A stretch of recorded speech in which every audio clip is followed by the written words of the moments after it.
Hi everyone, अस्सलाम वालेकुम। तो स्टार्ट करते हैं अपना रिव्यू रिएक्शन वीडियो। बात करेंगे हम सैम के व्लॉग पर। अच्छा, जो सैम है उनके व्लॉग में जो लेटेस्ट व्लॉग है जिसके अंदर कि उन्होंने घर पर सेलिब्रेशन किए, जिसको उन्होंने कहा अब होगी असली सेलिब्रेशन, और उससे पहले का व्लॉग जहां पर उनका वेलकम किया गया है। इन दो व्लॉग्स को मैं थोड़ा सा रिव्यू करूंगी, कुछ बातें मेरे जहन में जो मैं आपके साथ यहाँ पर रखूँगी। लेकिन उससे पहले एक बात कहना चाहती हूँ सैम से रिलेटेड।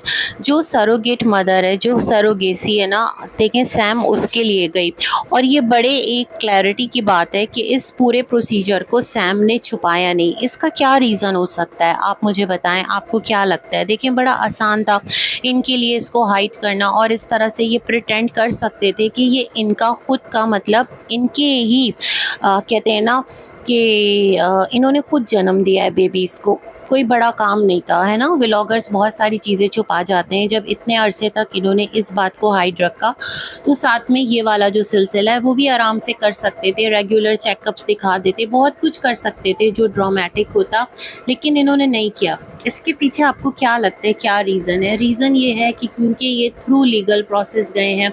अगर ये इस तरह से करते तो ये पकड़े जा सकते थे, पहला रीज़न। दूसरा रीज़न ये है कि इन्होंने इस बात को मेक श्योर किया कि अगर इस तरह का कुछ ये प्रिटेंड करते और बाद में जाकर ये चीज़ें ग्रिप में आती, और फिर जिस तरह इनके चैनल पर ये तमाम तर चीज़ें हैं, तो वो बच्चों की जो आगे की लाइफ है उस पर भी इम्पैक्ट कर सकता था। बच्चों का पेरेंट्स पर से ट्रस्ट उठ सकता था। बच्चे पेरेंट्स से सवाल कर सकते थे कि आखिर में सच क्या है। तो मुझे लगता है बहुत सारे फैक्टर्स हैं कि यहाँ पर जो एक चीज़ तो क्लियर है कि वो है इनकी इस पूरे सिचुएशन के अंदर ना ऑनेस्टी, कि जिस तरह भी इन्होंने आगे का प्रोसीजर किया वो तमाम तर चीज़ें अपने ऑडियंस के साथ रखी, अपने ऑडियंस के साथ शेयर की। यस, बहुत सारी चीज़ें वियर्ड हैं, यस बहुत सारी चीज़ें स्टिल सवालिया निशान हैं, लेकिन ये एक जो बात है इसका क्रेडिट तो इनको जाता है ना। बहुत सारे लोग इनके फेवर में भी हैं, इनके अपने सब्सक्राइबर्स, फैंस जो इनको भर भर के प्यार दे रहे हैं। बहुत सारे लोग मतलब इनको पसंद नहीं भी करते हैं ना, और वो एक अलग लेवल का क्रिटिसिज्म आता है। लेकिन जो चीज़ मैं फील कर रही हूँ वो मैं आपके साथ रख रही हूँ। एक और चीज़ यहाँ पर मैं कहना चाहती हूँ कि इनका कंपैरिजन डिफरेंट कपल्स के साथ जो है वो किया जा रहा है, कि फ़लाना जो देखो रियल खुशी जो है वो उसकी है। बहुत सारे चैनल्स, बहुत सारे पॉडकास्टर्स जो हैं वो इस पर बात कर रहे हैं, और एक को तो मैं जानती हूँ, दिव्यांका। लेकिन जो दूसरा चैनल है वो 2-3 दिन से मेरे रिकमेंडेशन में आ रहा है, जिनके यहाँ एक बेबी हुई है, और जिस तरह पूरा एक घराना उनका हॉस्पिटल के अंदर मौजूद है। जो मदर है उसको ट्रीट कर रहे हैं, उसकी नज़र उतार रहे हैं, उसका ख्याल रख रहे हैं, बच्चे के लिए तमाम तर चीज़ें कर रहे हैं। वो एक पूरा प्रोसेस जो है वो, मतलब ददियाली रिश्ते, ननियाली रिश्ते, जो आपका एक घराना होता है वो तमाम तर लोग कर रहे हैं। और दिव्यांका के केस में भी यही सारी चीज़ है कि मतलब एक अलग लेवल का हमें तमाम तर चीज़ों को देखने का मिल रहा है। बट देखें, कंपैरिजन हम वहाँ पर करते हैं ना जहाँ पर सिचुएशन सेम होती है। सैम और इनके केसेस में तो सिचुएशन टोटली डिफरेंट है। सैम ने ऑलरेडी कह दिया है कि वो सरोगेसी के लिए गई, और वहाँ से एक प्रोसेस को डेवलप जो है करने के बाद, एक प्रोसेस पर चलने के बाद उनको ट्विन बेबीज़ मिले। नो डाउट उनको पहले से पता था ट्विंस बेबी का, और पता चल जाता है अल्ट्रासाउंड में। अगर नॉर्मल एक लेडी जाए ना तो उसके बारे में भी डॉक्टर्स बता देते हैं आपके ट्विंस हैं, बट ये नहीं बताते कि बेटा है या बेटी है। इसके बारे में तो भाई मनादी होती है, और बहुत सारे डॉक्टर्स नहीं बताते। प्राइवेट छोटे छोटे जो क्लिनिक्स हैं मे भी शायद वो बता देते हो, लेकिन इसके बारे में स्ट्रिक्टली यहाँ तो मना है। पाकिस्तान की अगर मैं बात करूँ, मुझे इंडिया का नहीं पता। लेकिन खैर, इन्होंने इस चीज़ को भी शेयर नहीं किया, थोड़ा सरप्राइज़ रखा। ज़ाहिर सी बात है, कंटेंट क्रिएटर हैं, व्लॉगर हैं, और वो हर चीज़ को लेकर अपने व्लॉग के अकॉर्डिंग चलेंगे। उनका व्लॉग है, उनकी लाइफ है, वो उसको दिखा कर ही तो अर्न कर रहे हैं। उन्होंने कब डिनाई किया कि वो अपनी लाइफ नहीं दिखा रहे? लेकिन जब इस तरह से आप अपनी लाइफ दिखाएंगे ना, तो लोग फिर सवाल भी करेंगे, लोग फिर क्वेश्चन भी करेंगे। अच्छा, तो बात में ये कर रही थी कि यहाँ पर कोई कंपैरिजन है नहीं। कंपैरिजन तब किया जाता जब सैम जो है वो बेबीज़ को खुद डिलीवर करती, तो फिर हम कहते कि यहाँ पर देखो कितनी बेहिसी है इनके रिश्तों की तरफ से, दादा दादी की तरफ से, इनके जो भी सैम के अपने हैं उनकी तरफ से इस तरह ख्याल नहीं रख रहे, सैम कितना इतरा रही है, उसका नाटक ही अलग है, ये तमाम तर बातें करते। बट अभी जो चीज़ें हैं वो बहुत ज़्यादा डिफरेंट हैं और यहाँ पर ये लोग जिस तरह से गए हैं और तमाम तर चीज़ें कैमरा पर बताने के बाद गए हैं, मतलब कि अब उनका बेबी आने वाला है, उनको कॉल आई, जो भी उन्होंने टैरो कार्ड रीडर जो भी कुछ किया वो एक अलग बहस है, उस बहस में भी नहीं जाते। और फिर जिस तरह से हॉस्पिटल में सारा प्रोसीजर हम लोगों ने देखा, जिसे हमने भी क्वेश्चन किया कि इस तरह शूटिंग कौन करता है, ये वियर्ड था, इस तरह व्लॉगिंग कौन करता है, ये बहुत ज़्यादा वियर्ड था। नो डाउट जो आपकी सरोगेट है, हो सकता है आपने उनसे कंसेंट लिया हो सकता है आपने उनको एक अच्छा अमाउंट पे भी किया हो, हालांकि ऑफिशियली ये चीज़ें नहीं हैं, आप पे नहीं कर सकते, लेकिन हो सकता है बैक पर कुछ चीज़ें की गई हो। अदरवाइज़ कोई लेडी, मतलब इंसानियत की खातिर भी, मतलब मैं समझती हूँ फिर तो ये कोई अलग ही लेवल की चीज़ है कि कोई भी औरत जो है ना वो अपनी जान पे खेल जाए, क्योंकि माँ बनना आसान नहीं होता, फिर सिजेरियन के पूरे प्रोसीजर से गुजरना, ये तमाम तर बातें हैं।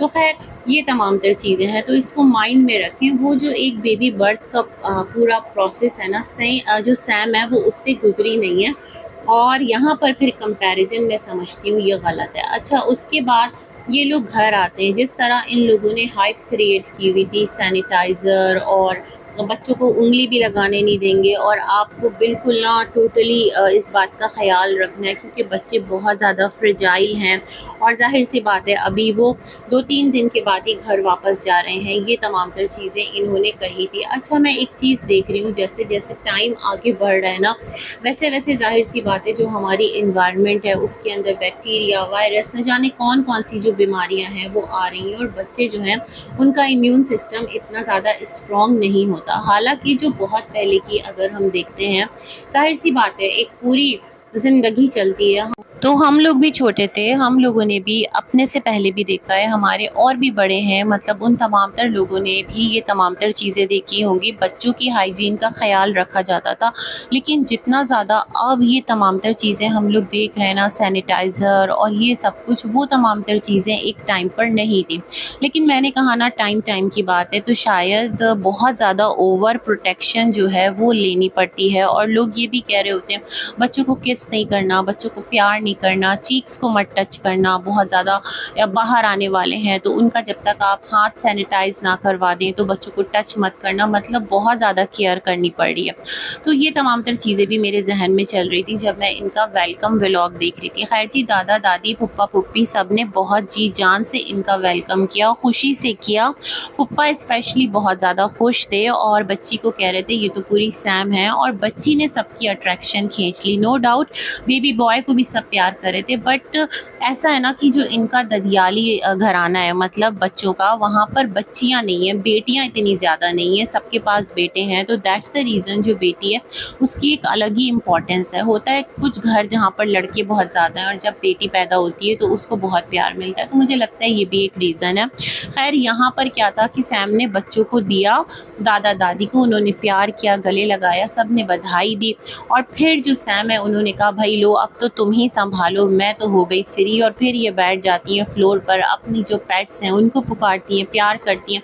बड़ा अच्छा लगा वो भी, कि जाहिर बात है वो भी आपकी रिस्पॉन्सिबिलिटी है, लेकिन कुछ चीज़ें यहाँ पर मैं फील कर रही थी सैनिटाइजेशन को लेकर, है ना, इन तमाम तर चीज़ों को लेकर।